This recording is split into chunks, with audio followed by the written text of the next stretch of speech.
Welcome to Bike Week Radio Show. Powered by Geico. 15 minutes can save you 15% or more on motorcycle insurance.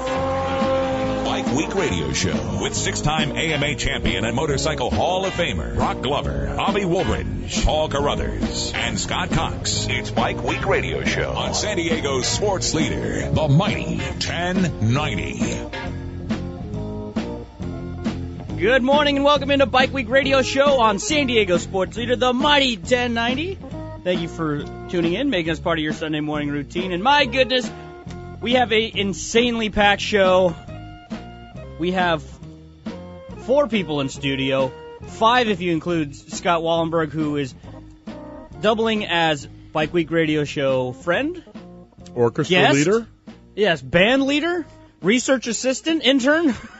Scott Wallenberg. He's in there interning right now going, go get the second moto results of the MXGP. And we're getting first-class treatment. Brock Glover bringing in snacks and breakfast for us. Molly Glover. I was the bag carrier. That's about as much effort as Molly got up early and made fresh breakfast for the crew here.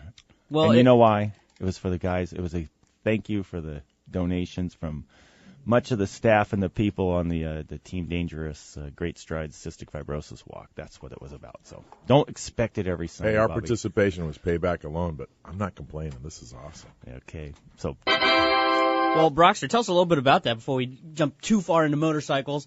It sounded like I saw some pictures. We had Kim from our sister station, Max FM. Yep. She was down there emceeing and hosting, and I saw some pictures she was posting. I saw some pics you guys were posting. Looked like a great event. It was perfect. First of all, I mean, the weather couldn't be any better. It was perfectly clear and sunny, but just warm enough, but not too warm. Perfect 70-day walk on the beach.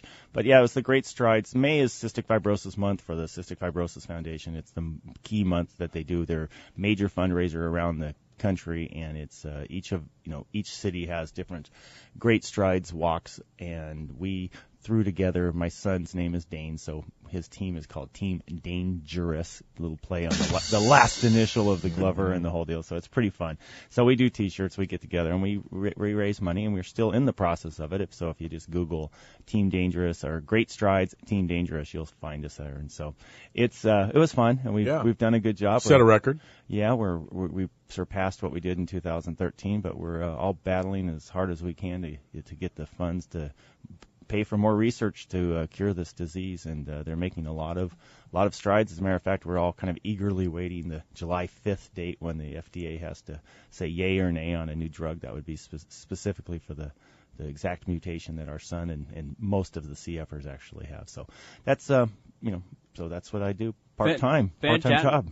And a full-time job as well. I mean, Brock Glover never sleeps. And once again, throw out where people can go, because we still have a few more days left in May. Still time to donate. Yeah, I think still time to raise some funds. The easiest way for sure is just to Google Great Strides Team Dangerous, and you'll find us, I think. So that's probably easy. Or Bike Week Radio Station has a link, I think. Yeah, you can go to Bike Week Radio Show. We've got links on there from our website and our Facebook page. Yeah, you can join some of the great motocross champions that have donated. I know some Marty Smiths of the world. You had Mark Blackwell, our champion there. We had many different guys. Scott Burnworth, which I think we're going to hear from a little later in the show. Yeah, I mean, lots of great motocross champions, like Danny Laporte, a couple road racers threw their names in there, and just a lot of good people in general giving from their heart. And you don't have to donate $100 or $50. I mean, just anything counts, and everything goes towards the same cause, and it's feel good. It makes yourself feel good that you gave in.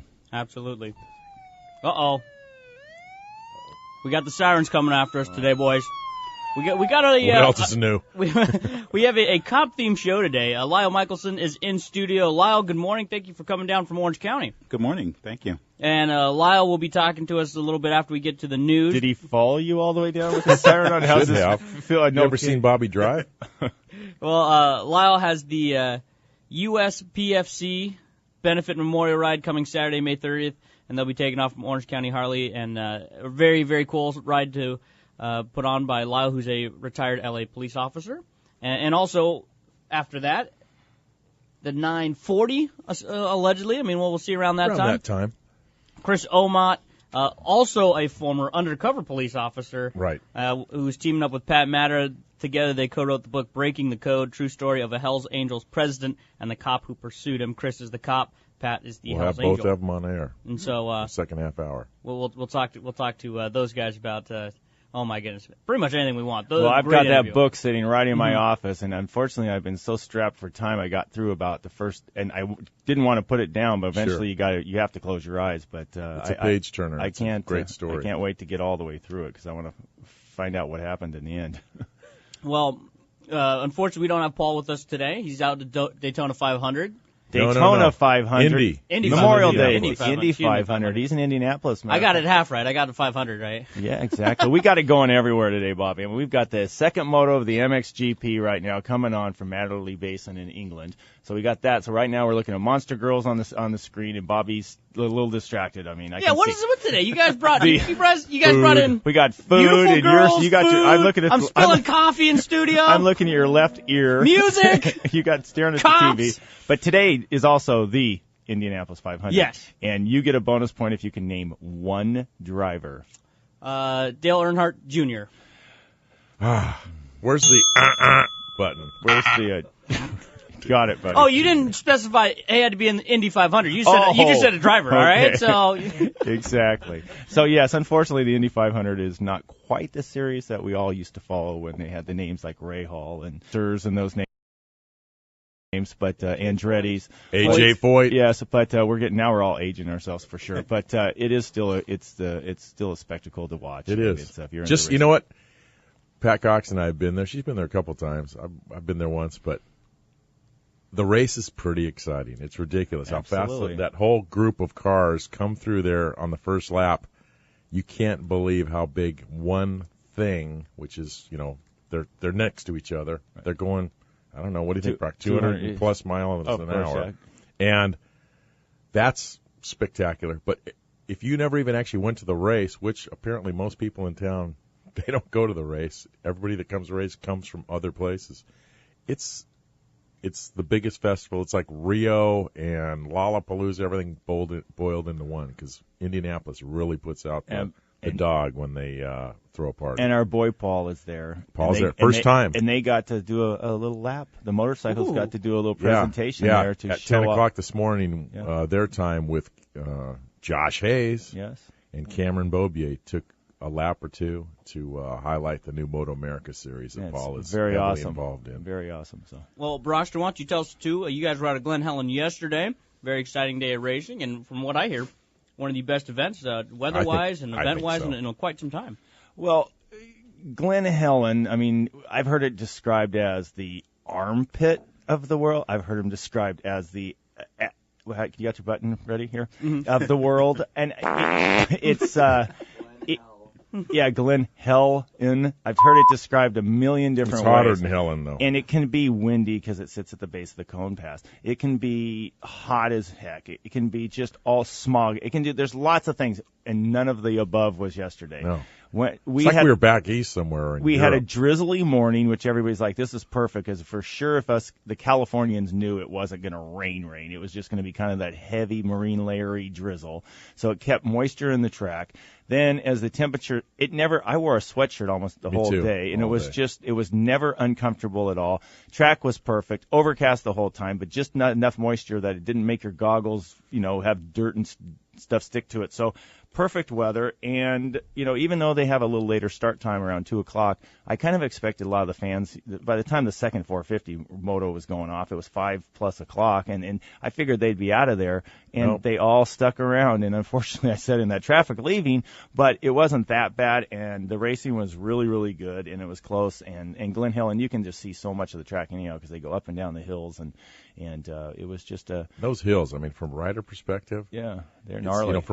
Visually, Glen Helen is awe-inspiring because the hills are so massive and fast. But man, I can't imagine what it's like in that first lap when you are banging bars with guys literally, and they're making it. And wait, if any of those of you who have taped it and haven't watched it yet, wait till you see the save Weston Pike did coming down one of those hills. Really? I mean, there's any lesser strength of a man could have never saved it. Only Weston could have done it. He hit a bump, and he went up over the bars, and it was going to go over the top forward, nasty endo, and the bars twisted in his arm, almost to the full stop, it appeared. I mean, I just saw it one time on the monitor because I was helping with the second moto announcing.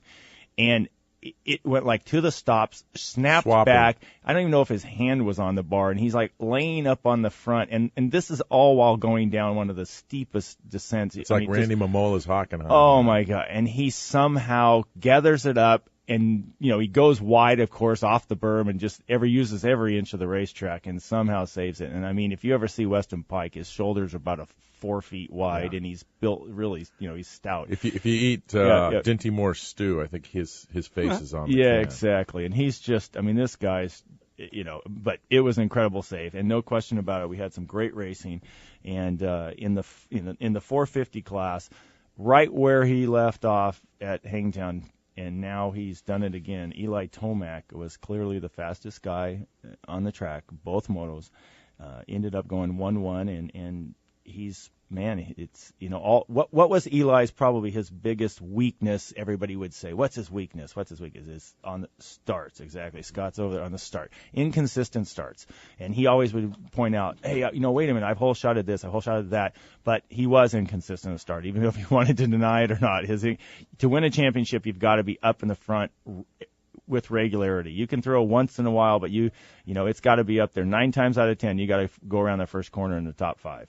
And Eli is finally, you know, he has now done that. He's getting hole shots. He's in the first, second position, and you know, he's just dominating the races. Although Ryan Dungey was clearly in his league, Ryan ended up having a motorcycle problem while leading. Eli was closing in on him, and the bike stalled, and by the time he really could get it going, you know, luckily he had the electric start. He was able to refire his bike. Electric start. And some people were thinking, oh, you know, he stalled it. Well, there was more to it than that. And it reared its ugly head about 5 corners from the finish line.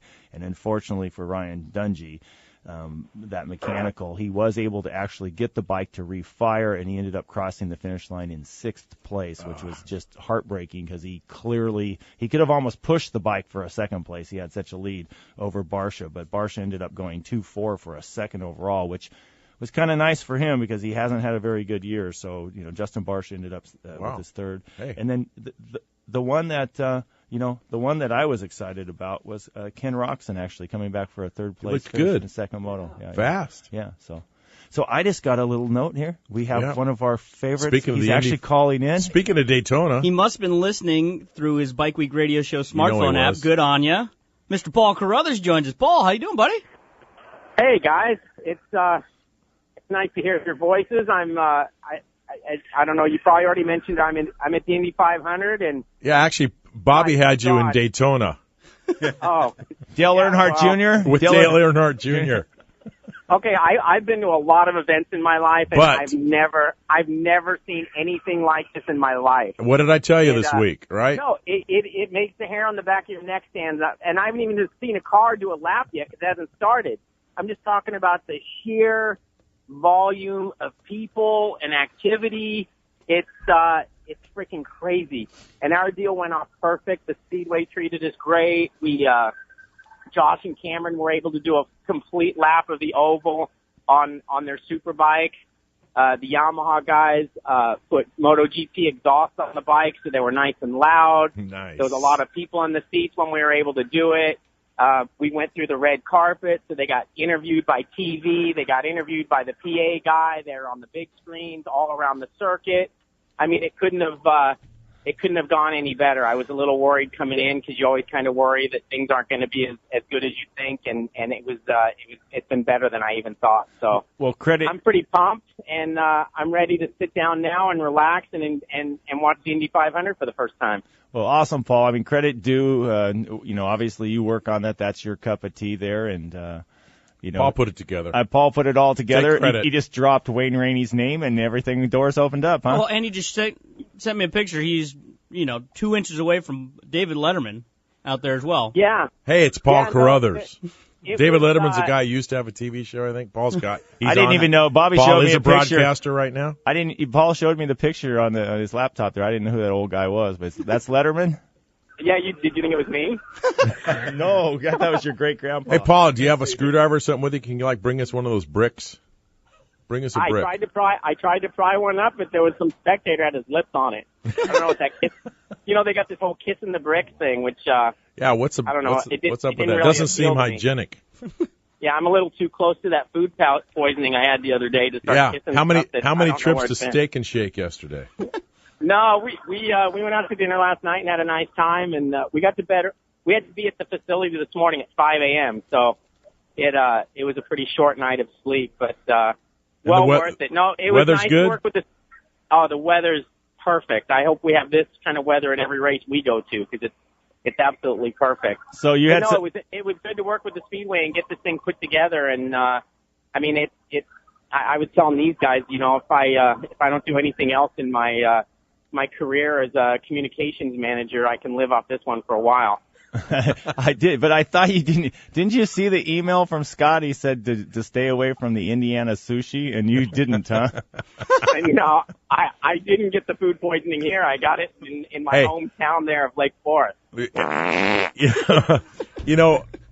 Indianapolis is one of my favorite little cities. Our trade show, our industry trade show, used to go there year after year after year, and they have some nice restaurants there, like St. Elmo's. Right? We've all enjoyed the shrimp cocktail there, lovely steaks, but the people in Indiana and the people in Indianapolis they're a cut above. Nice, welcoming. I'm pumped that we're having a race here in August with the MotoGP guys because you're right. It's a great little city, and the Speedway here, from the guy that helps you park your car in the morning to the vendors at the hot dog stand, they're all really nice people. So. They are. It's a great place, but I'm going to let you guys go because they're getting ready to fire these things up. Cool. All right, Paul. Thanks, buddy. Thanks, Paul. All right, thank you. There's Paul Carruthers right there. Nice, man. I didn't know if we were going to be able to track Paul down. I'm glad he's been everywhere. He hangs out with Wayne Rainey. I'm glad he's not so jaded. He's got goosebumps. Still remember Indy. Exactly. Well, we'll just have to turn it on one of our other 77 monitors in our great studios here. Well, we got new TVs here. It looks like proudly provided by Paul's TV, but nobody provided Bobby with a manual on how to operate these things and which remote goes to what. But I saw a manual in the parking lot. Want me to go get him? Very nice. Well, Brockster, we're complete. Just running 1,000 miles an hour right now with train wreck. We left off, but okay. 250 class. The 250 squirrel. The 250 class at the Glen Helen race. Marvin Muskin kind of left off where he didn't win the overall last week with Jeremy Martin was winning, but he did go 1-2, and he went 1-1 here. So he's won 3 of the 4, and his worst, his other moto finish is a second. So he's got a nice commanding lead right now. Probably the biggest thing was one of the surprises was Alex Martin, who is Jeremy Martin, the national champion's older brother, and he's been working real hard this year, and he's having some good results. Well, he went 11-2. At that second place in the second moto was fantastic for him, and it was good to see. His brother didn't have as good of a day. He went 5-6, so he's kind of slipped back a little bit. But it was nice to see the KTM Red Bull KTM rider of Justin Hill come in with a second overall with a 2.5. But the biggest thing is the class is, it's as it regularly is, it's a little inconsistent. And so a guy like Marvin Muskin, who was kind of my preseason choice because of his consistency, he seems, even if he's not winning every moto, he's going to be second or third. And the other guys are a little bit all over the map. Again, last week's winner was 5-6. There's just all, with Jeremy Martin. So it's just going to be a little bit all over. And now with Cooper Webb walking around on crutches all day yesterday, and he's out for a while, so he's probably the other rider that has the speed to win a moto. But Marvin's already opened up a nice, substantial, I think, 19-point lead over Jeremy Martin. Is only 2 races into the series, so still good racing. And we're going up to Lakewood next week, race up at Elevation. And nice. If I were a betting man, I probably would not bet against a Colorado local at a Colorado racetrack. But that's just me. Good stuff. Well, Brockster, appreciate you. Always good to have Brockster back. Just makes everything a little bit better. Plus, if Brockster's lovely wife's going to provide breakfast, that makes things nice too. But now that I've devoured my my healthy bran muffin and halfway through my yogurt parfait, time to take a break so I can finish off the rest of that parfait. Coming up next in studio, Lyle Michelson is here to talk about his benefit ride. Retired LA police officer, because it's Police Day here on Bike Week Radio Show. Scott Wallenberg hammering away as our in-studio band here. But coming up right now is one of those helpful riding hints from our good friends at Russ Brown Motorcycle Attorneys. Russ Brown Motorcycle Attorneys have been representing riders for decades. And here's Chuck Coro from Russ Brown Motorcycle Attorneys to provide you with a helpful riding hint. If you are making a claim as a result of a crash, discuss the strong and weak points of your case with your lawyer. After the fault issue has been investigated, your medical condition is stable, and your overall economic damages are calculated, discuss the value range of your case with your lawyer. If you're unrealistic about what you expect to recover, your case will never settle, and you may be disappointed at trial. This helpful hint has been brought to you by Russ Brown Motorcycle Attorneys at 1-800-4BIKERS or online at russbrown.com. Summer fun on the water has never been easier and more affordable than during Yamaha's First Choice for Fun savings event at Fun Bike Center. Check out the 2015 Wave Runners featuring Ride by Yamaha, the world's first dual throttle handlebar control system for a ride unlike anything else on the water. Now get the season's best finance offers plus up to a 3-year Yamaha extended warranty on select models. Visit Fun Bike Center to check out San Diego's largest selection of Wave Runners or see our virtual showroom online at funbike.com. Here's an idea. Bear with me. You could save quite a bit of money just by switching your motorcycle insurance to Geico. Piles of it, in fact. But there may not be a lot of room on your bike for all that extra cash. So I had somewhat of an idea. You could get one of those nifty little sidecars, pile it up with all that money you just saved, and merrily drive on your way. It's just a thought. Just off the top of my head. Call Geico today for a free motorcycle rate quote. Geico, saving people money on more than just car insurance. You're listening to Bike Week Radio Show with Bobby Woldridge, Brock Glover, and Paul Carruthers on San Diego's sports leader, the mighty 1090.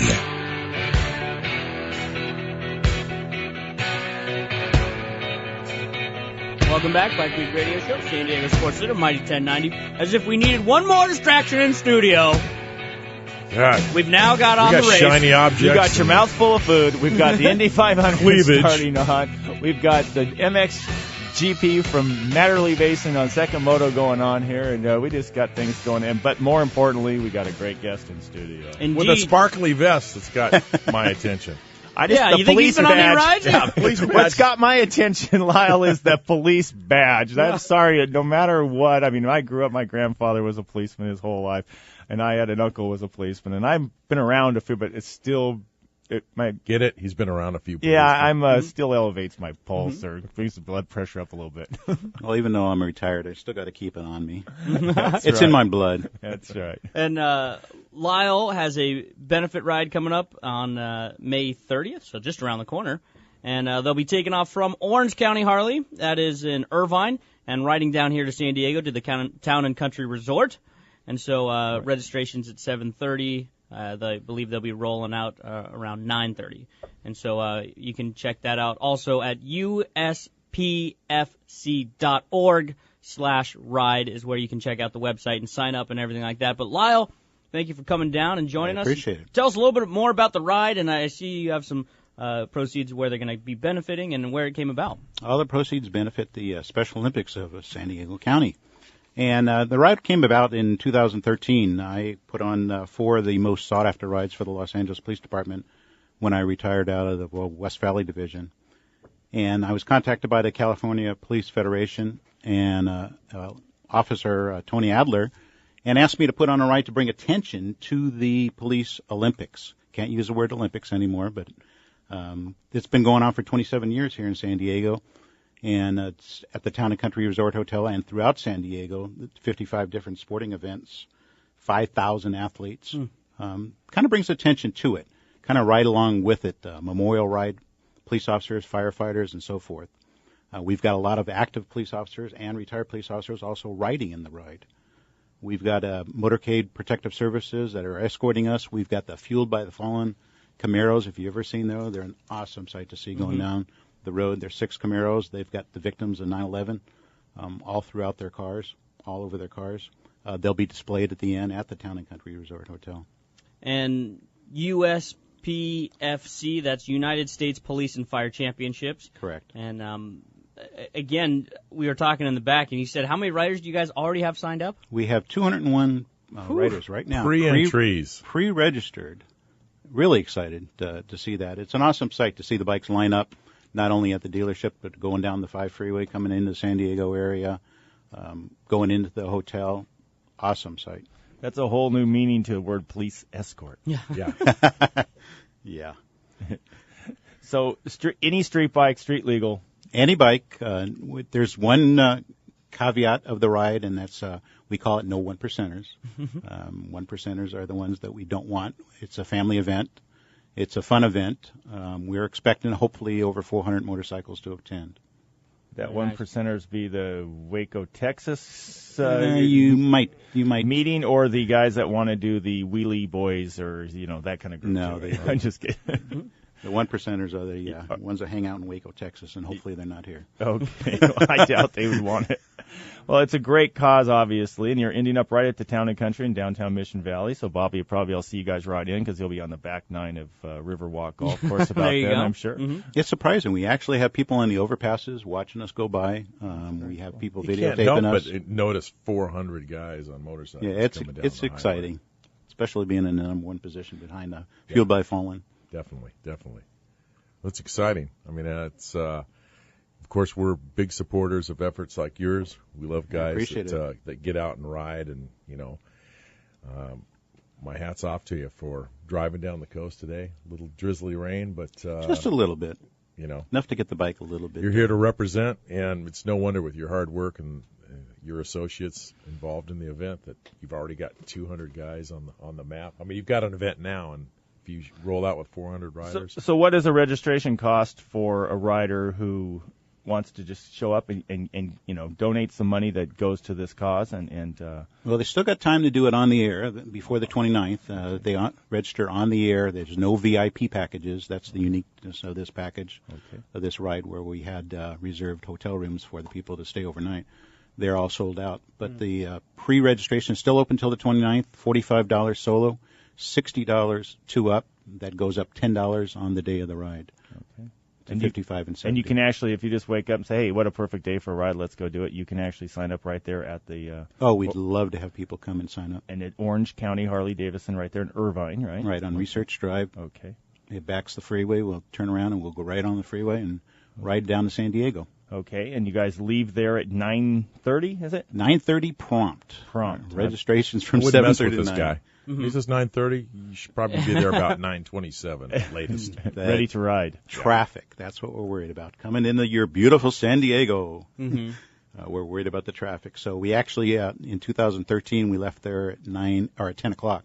So we actually bumped it down an hour or a half hour earlier. Yeah. Try and beat some of that traffic coming down in here. Okay. And then what time will you be arriving roughly at the Town and Country in San Diego? So approximately 11 o'clock. So if people want to come down and check out the Camaros, they want to come and check down the place. It's about 11 o'clock around that time. We've been promised actually by the San Diego Fire Department to display a truck there and have a flag hanging down as we enter the Town and Country Resort Hotel. All right. So it'll be an exciting event. There's going to be people standing out on the streets with flags as we exit the freeway.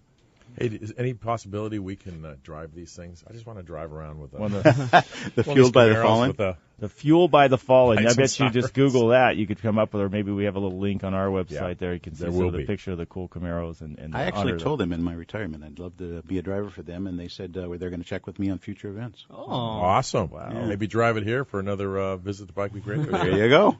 So great event, no question about it, benefit. But let's talk about, you were up in the valley being a policeman. I'm going to bring back some stories. How many years? Yeah. How many years? 29 years of Los Angeles. And Scott Wallenberg, you're in the corner, so don't act like you lived in the valley for a long time before you moved up to beautiful Boise, Idaho.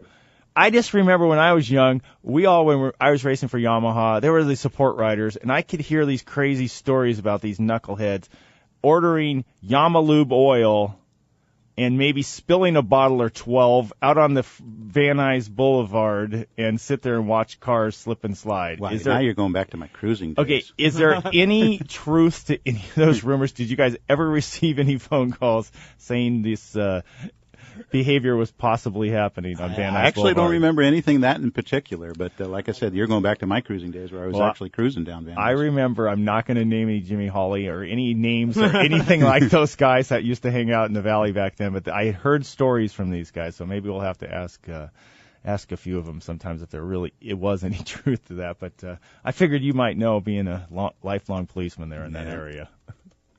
Well, Lyle, we appreciate you coming down. Once again, the website, if you want to sign up, VIP passes are out. You waited too long. Shame on you, don't worry. I have a feeling there'll be another one next year. But if you still want to sign up for this one, May 30th, 2015, you can still sign up. USPFC.org, USPFC.org/ride. You can check out the website, sign up there, $45 for the pre-registration. And once again, all proceeds go to Special Olympics San Diego. So a great cause, a great ride. And Lyle, we appreciate you coming in studio for us. Thank you very much. I might add also that San Diego Harley-Davidson is one of our Pride Silver sponsors of the ride. Great. Jen and Ty Miller, I give a big shout-out to them. Fantastic. Great dealership. Absolutely. Great dealership. And you know what? I mean, even if you don't have the quote-unquote VIP package, you could sign up, no problem, ride down. There's lots of hotels right near the town. Oh, yeah. And San Diego's full of hotels. Hotel Circle. It's Hotel Circle, exactly. There's plenty of places to stay. You might be a block walk or a 1-minute ride on your bike. But, yeah, that'd be great to spend a weekend in San Diego. Definitely. Well, I hear the band queuing up, Scott Wallenberg in studio. And so when we come back, we're going to track down another police officer, Chris Omodt, and former Hell's Angel President Pat Matter will be joining the program coming up next, right here on Bike Week Radio Show, San Diego Sports Leader, the Mighty 1090. Russ Brown Motorcycle Attorneys are the real deal. Russ Brown Motorcycle Attorneys. Their entire practice is dedicated to representing motorcyclists. As riders themselves, they understand why you ride, the issues you face, and the motorcycle culture. For over 30 years, Russ Brown and his partner Chuck Coro have been helping injured motorcyclists and their families get the care and compensation they deserve. Russ Brown Motorcycle Attorneys also created BAM. BAM! A nationwide buddy system of over 2 million riders helping riders in the event of a roadside emergency. BAM offers free legal advice, and thanks to Russ Brown, they have staff on hand to take your call 24/7, 365 days a year. Imagine a real person answering the phone 24/7. Just call 1-800-4BIKERS for more information and to get your BAM card today. If you go down, call Russ Brown, 1-800-4BIKERS, and online at russbrown.com. Here's an idea. Bear with me. You could save quite a bit of money just by switching your motorcycle insurance to Geico. Piles of it, in fact. But there may not be a lot of room on your bike for all that extra cash. So I had somewhat of an idea. You could get one of those nifty little sidecars, pile it up with all that money you just saved, and merrily drive on your way. It's just a thought. Just off the top of my head. Call Geico today for a free motorcycle rate quote. Geico, saving people money on more than just car insurance. Summer fun on the water has never been easier and more affordable than during Yamaha's First Choice for Fun savings event at Fun Bike Center. Check out the 2015 Wave Runners featuring Ride by Yamaha, the world's first dual throttle handlebar control system for a ride unlike anything else on the water. Now get the season's best finance offers plus up to a 3-year Yamaha extended warranty on select models. Visit Fun Bike Center to check out San Diego's largest selection of Wave Runners, or see our virtual showroom online at funbike.com. This is Bike Week Radio Show with Bobby Woldridge, Brock Glover, and Paul Carruthers on San Diego's sports leader, the Mighty 1090.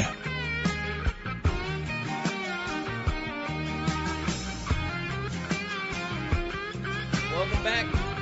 Bike Week Radio Show, San Diego sports leader, the Mighty 1090. And I believe I heard a Cal VMX spot sprinkled in there in that break. Cal VMX? We like that. Is that the big event Scott Burnworth, our friend Scott Burnworth's got coming up for all the vintage bikes, vet riders, you name it, all the any one of Burner's events. He does such a good job. I mean, Burner bringing the heat as always. He's always dishes up good events, and so he's got a big race coming up here soon at Glen Helen, huh? I feel like I have deja vu. Weren't we just talking about Glen Helen? I think we were. And back there was a certain somebody who was the featured rider last time. Who was that? Maybe one of our co-hosts. Paul Carruthers? Must have been. Could have been Paul. Exactly. Rock Lover. But joining Bike Week Radio Show once again, returning to the airwaves here at Mighty 1090, Chris Omodt, one of the co-authors of Breaking the Code, a true story by a Hells Angels president and the cop who pursued him. Chris is the cop who pursued him, and hopefully we'll be joined here by Pat Matter as well, tracking him down shortly. But, Chris, thank you for joining us. Thanks for having me again. Of course. Chris, busy week for you, huh? We've seen you all over the news. Every time I turn on television and go online, I'm seeing that somebody's tapped you on the shoulder and wants your input, you and Pat, regarding the situation in Waco last week. And how's it been lately? Oh, it's been good. You know, that whole situation. You know, that's I've been getting a lot of phone calls from the press, both nationally and internationally. Even the BBC called, and it's been crazy. And but you know, in reality, this is nothing new. I mean, this one surprises everyone because of the number of people dead and injured and stuff. But this stuff goes on every day in the biker world. It's intimidation. It's king of the hill is what it is. So for those of us being separated from it by distance and really not being completely up to speed on what went down, what do you understand? Well, I don't have all the facts, you know, but what I do know is that there was a gathering of motorcycle groups or clubs or gangs, whatever you want to call them, and a fight broke out. And when the fight broke out, you know, it got violent because knives were pulled and guns were pulled, and one thing led to another. You got 9 people dead and a bunch of people injured.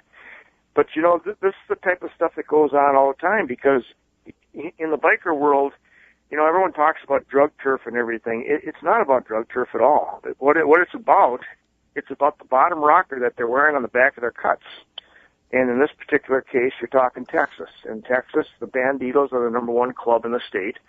And so that's their state, that's their domain. And anybody that's going to step on their toes is going to cause problems. And they will dictate who wears that bottom rocker in their state and who doesn't. And that's what this is all about. It's like I said, king of the hill. This type of stuff happens every day in the biker world. Now, just to be technical, the bottom rocker, when you're talking about, it's literally a piece of fabric. It's a patch that goes on the back of a jacket or of a cutoff, a jacket with its sleeves cut off, yep, like a vest, and it just goes underneath the club emblem, which is the bigger piece of cloth in the middle of the jacket. Correct? Exactly right. Right on the money. Wow. Yep. So, Chris, I mean, for the people, I think part of the reason it's getting so much publicity, it's kind of the Wild West. It's also it's a fear factor. People are kind of putting themselves in what if I were having dinner with my family in this place and these guys just all of a sudden this broke out? Tell us what the reality is there versus what the imagination of the press and the sensationalism of it all is. Well, reality is it could happen. The chances of it happening are very slim. The problem that you have, you know, from a law enforcement perspective, you don't want some innocent bystander to get hurt or killed. That's first and foremost. And so, I mean, but the problem is when these clubs get together and when these fights break out, they don't care who's there. The bikers don't care who's there. They will do what they got to do to protect that bottom rocker. And they're going to show who's the baddest of the bad, and dictate that they, you know, control that state. And so they don't care who's there when it goes down, and that's the sad part of it, because there is a chance that some innocent person can get hurt or killed. In reality, it's a pretty small percentage, but I mean the chance is always there. But this restaurant that this happened in, it wasn't Chuck E. Cheese or it wasn't McDonald's, right? It was a facility that's frequent by this kind of clientele. Is that correct? That's my understanding. Yes. Yeah. So it's not somewhere you would normally be taking your family on a Sunday outing. So I wouldn't think so.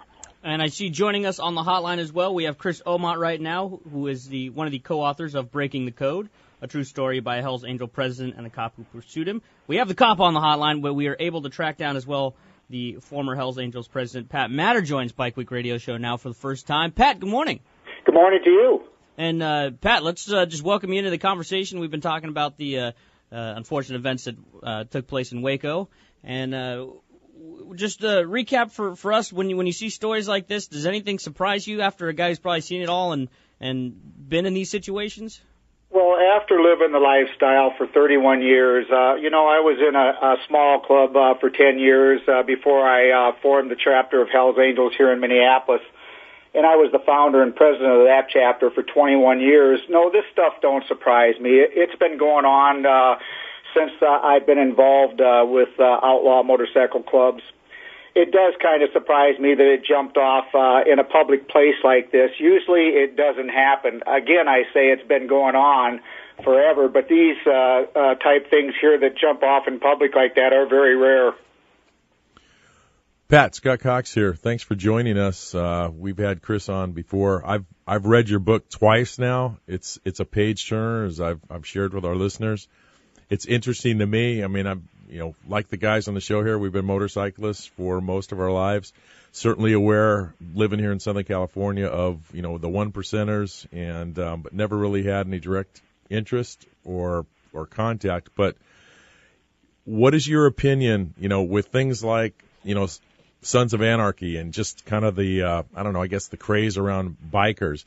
In your opinion, is that bringing people who otherwise might be interested in other stuff, and now they find themselves in these situations in a parking lot in Waco, Texas? I mean, what do you think about that? Well, again, the Sons of Anarchy show is, a little overboard. There is some stuff that's similar to what goes on in real everyday lifestyle in motorcycle clubs. And again, when you're in a club like this and you go to a venue like what happened down there at Twin Peaks, a coalition meeting, you know as a club member that anything could happen at any time around these outlaw clubs. It can happen. And so, you're going there with the possibility of it happen, but, it's, again, I say it's a rare occasion when it's in the public. And I don't really know how to articulate your question. I'm trying to answer the best I can. Sure. Yeah. Yeah, I mean, I guess my point was this, Pat. It's, the craze. I mean, I'm all for people riding motorcycles. I'm a lifelong motorcyclist, but you see that, like any sport, any pursuit, any interest, people get into certain, they're drawn by certain activities. And I'm wondering how many guys in that parking lot in Waco, Texas last week going, God, how did this happen? That was, I've said it before. I've crashed. I'm laying there with a broken bone or something going, man, this is my hobby. How did that happen? How many guys were there just going, God, I was just going on a Sunday morning ride? Or was there really more to it where these guys planned to go there and have a conversation? That was a coalition meeting, so the clubs attending that, even though they're not one percenter clubs, they get wind of what's going on around the community. Either the Banditos will usually have their following there, their other clubs, and they'll know what's going on. So I would venture to say that a lot of them clubs knew there was a possibility that maybe there was trouble between the Cossacks and the Banditos. I'm thinking they probably knew there could be a problem, but didn't think it would ever jump off. Yeah, it was a pretty extreme problem. More than just guys beating each other up. Yeah, it definitely was, and I hope you're getting what I'm saying. Yeah, I am. Because these coalition meetings, they go on every 3 months, and so the bikers are well aware of what's going on in their community with the other clubs.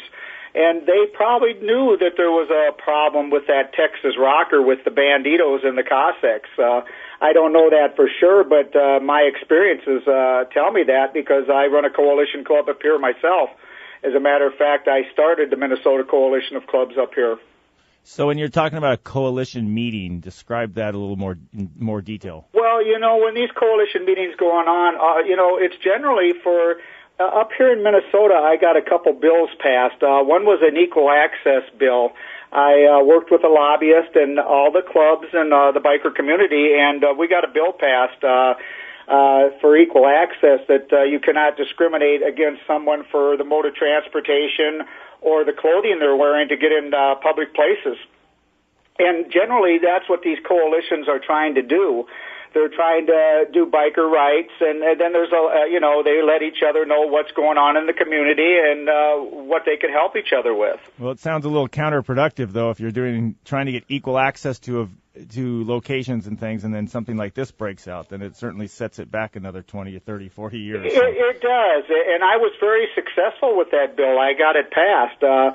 And I also had another bill passed up here, and it was how you get your bikes retitled and reconstruct titles and so forth, and what the state asks for. Yeah, it does set you back. And I'm sure, again, they didn't think it was going to get this out of hand.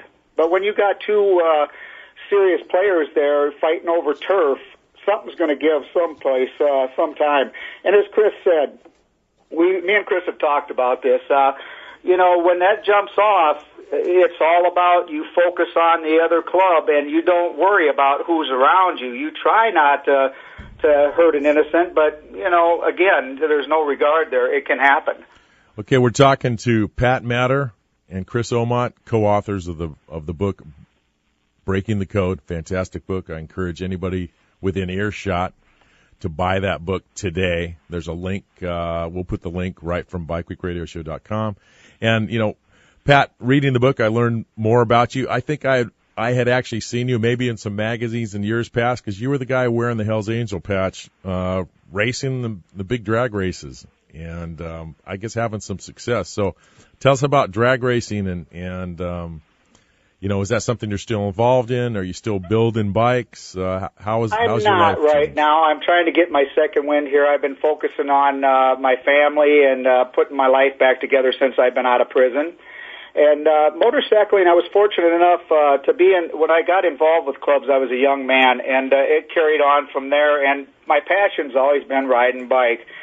And I decided I was going to open a shop, but I got into drag racing before that, and it kind of got me into building custom bikes. And I opened up a shop called Minneapolis Custom Cycle, which was very successful. And I really miss the drag racing part a lot, of course, and I still ride with Chris every now and then and a few of my other friends. I don't get out as much as I used to. Like I said, I'm more or less focusing on trying to rebuild my life here, and maybe that will come again. I've had a lot of folks ask me if I was going to start building bikes again, so it could happen.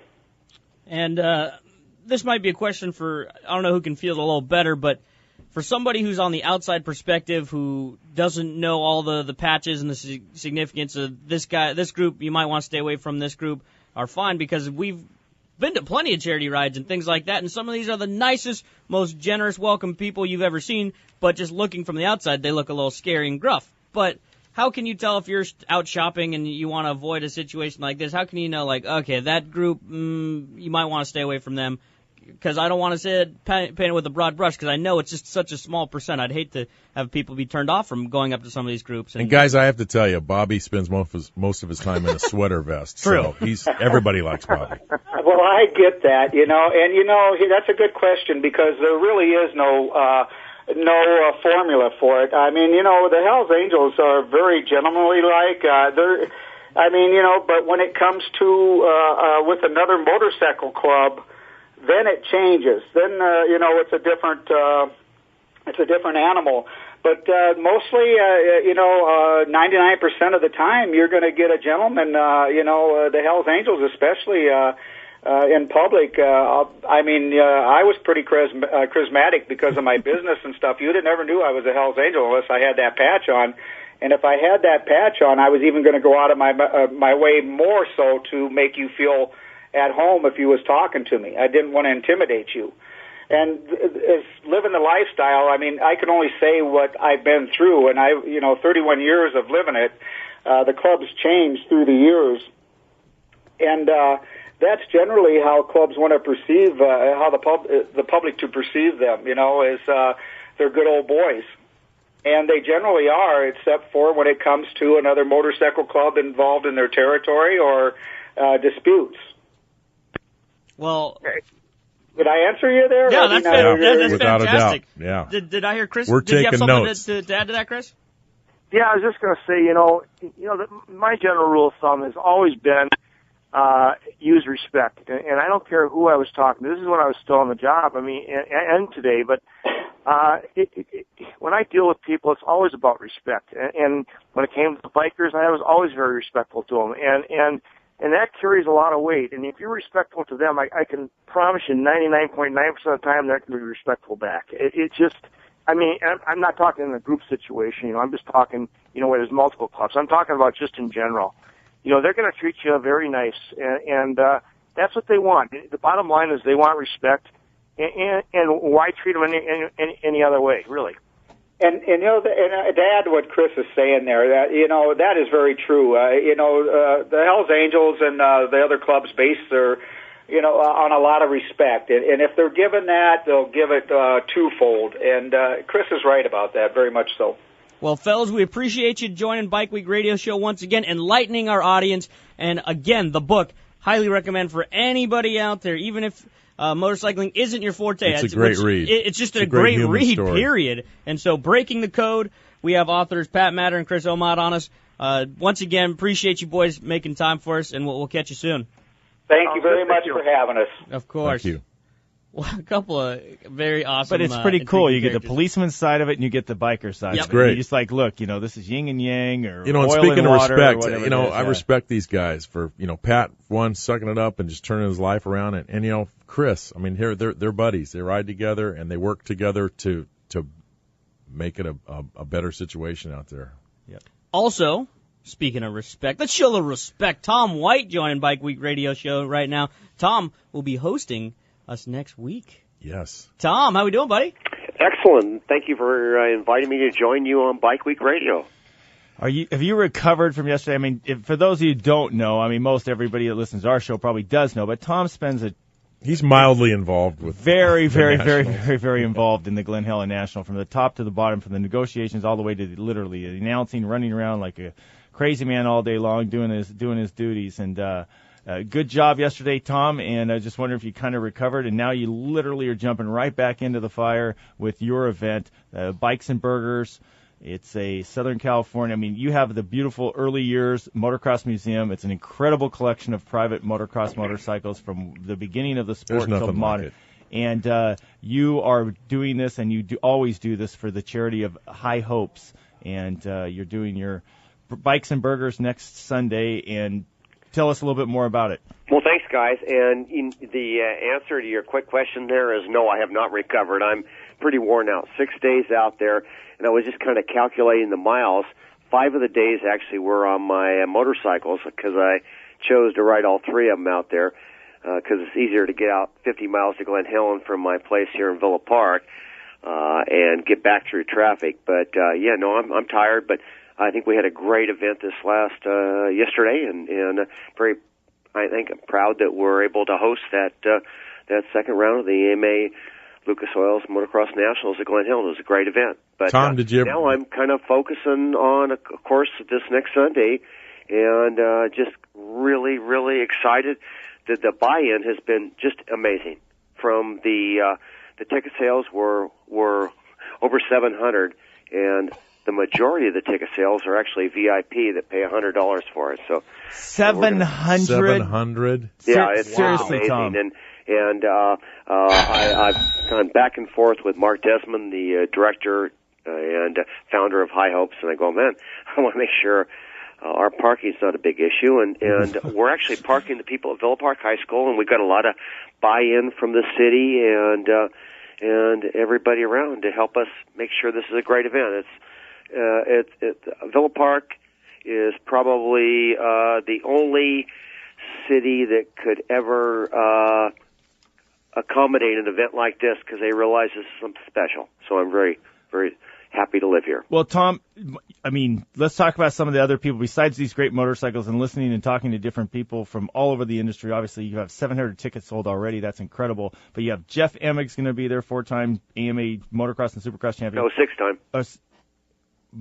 Jeff you're right, Emmig. 4-time. Okay. I'm sorry. You're talking a 6-time. I know. Geez, get the guys right. I was jumping to Brock Glover. Oh, he's coming too. That's great. Oh, that's for sure. yeah. I'll come then for sure if he's coming. And then Mike Kradowski, Malcolm Smith, the guy that we all wanted to be, Marty Tripes. Who else do you have coming there? Larry Huffman, I heard. Well, Larry Huffman's going to be our MC, and of course he's an AMA Hall of Fame commentator, announcer, and he's all of our heroes. So he's going to be actually bringing the best out of these guys out and sharing with the crew. Well, awesome. Well, I'm looking forward to it. I love going to Tom's place. We'll be there. We'll be there. I just want to figure out how to get from Villa Park High School up to Tom's house, or maybe I'll get my There's 4 buses. Four buses. We'll have transportation. Just show up, and we'll get you there. Bike Week Radio crew will be there. We're bussing in. We're busting in. We're doing it. Tom, we're doing the support show. You. The great Tom White. Thanks, also, Tom. the AMA Hall of Fame I wish member, Scott Tom Wallenberg was White. going to be down there playing guitar. Me too. Yeah. All right, Tommy, thank you. Bye, Tom. Thanks, gentlemen. Tom, Appreciate look forward to it. You know, Tommy got inducted last year to the Hall of Fame. I call him Tommy because we're fellow Hall of Fame members, Yeah. so we can, we They- can do that. they kind got of the name secret dropping. handshake. It's super cool club. And but you know what? Yeah, he great founder of White Brothers distributorship and the White Brothers Four-Stroke National. You name it, he's done so much stuff, and he's still every day passionately involved in the motorcycle community, even though he's quote unquote More so than retired. ever. Yeah, he he's always supposed jokes to be about retired. that. He's never worked harder. Oh my! All right, gents, we got to get out of here. Yeah. Absolutely. Well, but before we go, one last thing. We got a pair of tickets to the San Diego County Fair coming here Friday, June 5th is the first day of the fair. If you want a pair of tickets, all you got to do, tell us what's the name of Chris and Pat's book. It's that simple. That's it's it. the easiest stinging trivia question because we're getting out of time. 877-792-1090 or 858-457-1090. 877-792-1090 or 858-457-1090. It's that easy. What's the name of Chris and Pat's book? If you call right now, you got a pair of tickets heading your way to the San Diego County Fair. Bobby giving simple We're work. out of here.